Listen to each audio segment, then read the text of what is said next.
ইতিহাসের দায় ঘুচাতে ইসরায়েল আজ চরম বিধ্বস্ত।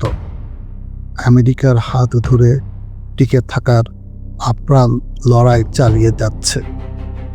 মধ্যপ্রাচ্যের আকাশ ভীষণ অগ্নিগর্ভ, আহত সিংহের মতো গর্জে উঠেছে ইরান।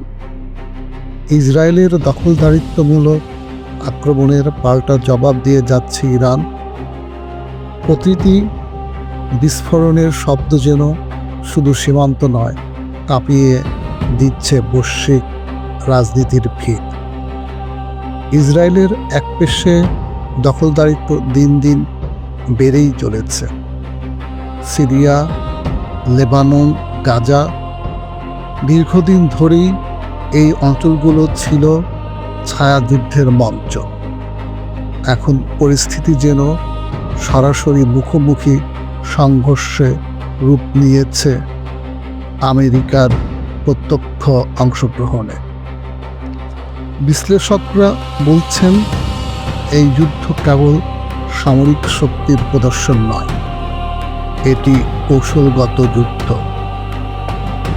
এই সংঘাতের প্রভাব শুধু ইরান, ইসরায়েল আর আমেরিকার মধ্যেই সীমাবদ্ধ নয়, মধ্যপ্রাচ্যের অন্যান্য দেশেও প্রত্যক্ষ এবং পরোক্ষভাবে বেসামাল ভয়ঙ্কর পরিস্থিতির মধ্য দিয়ে যাচ্ছে। তেলের বাজার মারাত্মকভাবে অস্থির। বৈশ্বিক শেয়ার বাজারে বেড়েছে অনিশ্চয়তা। ইসরায়েল যেন সাপের লেজে পা দিয়েছে। ইরানে বেসামরিক মৃত্যুর হার রকেট গতিতে বেড়েই চলেছে। তাই ইরান আরও প্রতিশোধ পরায়ণ হয়ে উঠছে।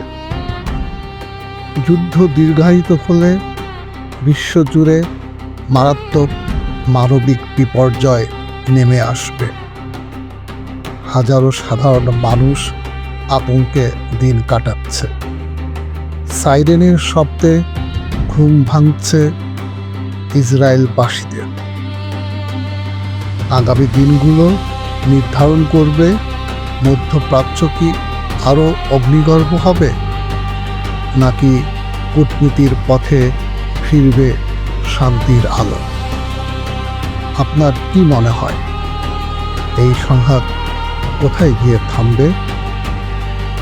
ভিডিওটি ভালো লাগলে লাইক দিন, শেয়ার করুন এবং সাবস্ক্রাইব করে আমাদের সঙ্গেই থাকুন আন্তর্জাতিক রাজনীতির সর্বশেষ বিশ্লেষণের জন্য।